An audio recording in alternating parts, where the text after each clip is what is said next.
শুধু নেশা করলে নেশাখোর হয় না। শুধু গাঁজা খেলেই গাঁজাখোর হয় না। আমাদের সুশীল সমাজে, আমাদের ভদ্র সমাজে কিছু শিক্ষিত গাঁজাখোর আছে, কিছু শিক্ষিত নেশাখোর আছে। এখন আপনারা হয়তো ভাবতে পারেন যে, "ভাই আপনি কি বলতেছেন? আপনার মাথার কি তার ছিঁড়ে গেছে? আপনি এরকম কথা কেন বলতেছেন?" ভাই একটু মনোযোগ দিয়ে আমার কথাগুলা বুঝার চেষ্টা করেন আমি কি বলতেছি আর কি বুঝাতে চাচ্ছি। আশা করি বুঝতে পারবেন। আর আমি কাউকে মিন করে ভিডিও বানাচ্ছি না। যদি পার্সোনালি কারো খারাপ লেগে থাকে বা কারো গায়ে লেগে থাকে তাহলে দয়া করে আমাকে ক্ষমার সুন্দর দৃষ্টিতে দেখবেন। আমি সবার উদ্দেশ্যেই বলছি। বর্তমানে আমরা খুব কঠিন সময় পার করছি। এখন বলতে পারেন যে কিসের কঠিন সময়? হ্যাঁ, অনেক দিক থেকে কঠিন সময় পার করছি। কিন্তু তারপরেও আরেকটা কঠিন সময় হচ্ছে কি, আমরা এখন সোশ্যাল সাইট নিয়ে খুব ব্যস্ত। ভার্চুয়াল দুনিয়াতে আমরা খুব ব্যস্ত। এখন সবাই ভিডিও বানানো নিয়ে ব্যস্ত। ভাইরাল হওয়ার নেশায় মানুষ ডুবে গেছে। ভাইরাল হওয়ার নেশায় মানুষ আসক্ত হয়ে গেছে। এই নেশা থেকে সহজে বের হইতে পারে না বা বের হওয়া সম্ভবও না।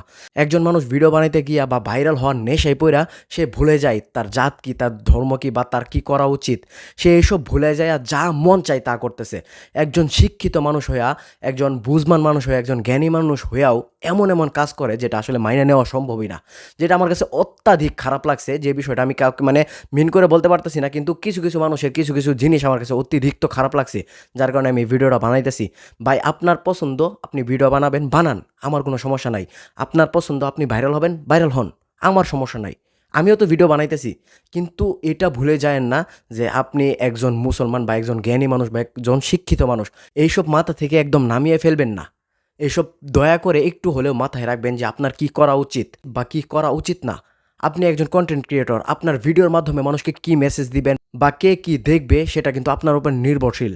যদি সমাজ পরিবর্তন করতে চান তাহলে ভাইরাল হওয়ার নেশায় পড়ে থাকলে চলবে না। নিজেকে পরিবর্তন করতে হবে আগে। যদি আমি নিজে পরিবর্তন হই তাহলে আমি সমাজ পরিবর্তন করতে পারবো।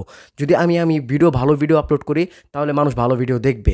এখন হয়তো ভাবতে পারেন যে ভাই ভালো ভিডিওতে রিচ পড়ে না, ভালো ভিডিও মানুষ দেখে না। হ্যাঁ, ঠিক আছে। ইসলামিক ভিডিওতে কিন্তু অনেক বেশি রিচ পড়ে। অনেক বেশি লাইক, কমেন্ট পড়ে, ভিউ আসে। যদি আপনি ঐরকম কইরা ভিডিও বানাইতে পারেন, নিজের ক্রিয়েটিভিটি দেখান। ভিউ আসে না, ভিউ আসবে। লেগে থাকেন সৎভাবে, স্বপ্ন জয় আপনার হবেই। ভিউ এখন আসে না, ভিউ আস্তে ধীরে আসবে। এইজন্য ভাইরাল হওয়ার নেশায় পইড়া মানে অশ্লীল কাজকর্ম বা এমন একটা কাজ করলেন যেটা আপনার বয়সের সাথে একদমই যায় না, এসব কাজ থেকে বিরত থাকেন দয়া করে। সবাই একটু ভেবেচিন্তে এই লাইনে আসবেন এবং যদি ভিডিও দিয়ে থাকেন তাহলে ভেবেচিন্তে দিবেন। আরেকটা কথা মাথায় রাখবেন, যদি আপনি আজ বা কাল মারা যান, সবাই তো মরে যাব এটা নিশ্চিত। নিশ্চিত ভবিষ্যৎ মৃত্যু, এটা মানতে হবে। যদি আমরা মরে যাই, আমাদের করা ভিডিওগুলা বা আমাদের করা ভুলগুলা কিন্তু থেকে যাবে সোশ্যাল সাইডে বা এই ভার্চুয়াল দুনিয়াতে। সবাই একটু ভেবেচিন্তে কাজ করবেন। এইসব ভিডিও কেউ দিবেন না।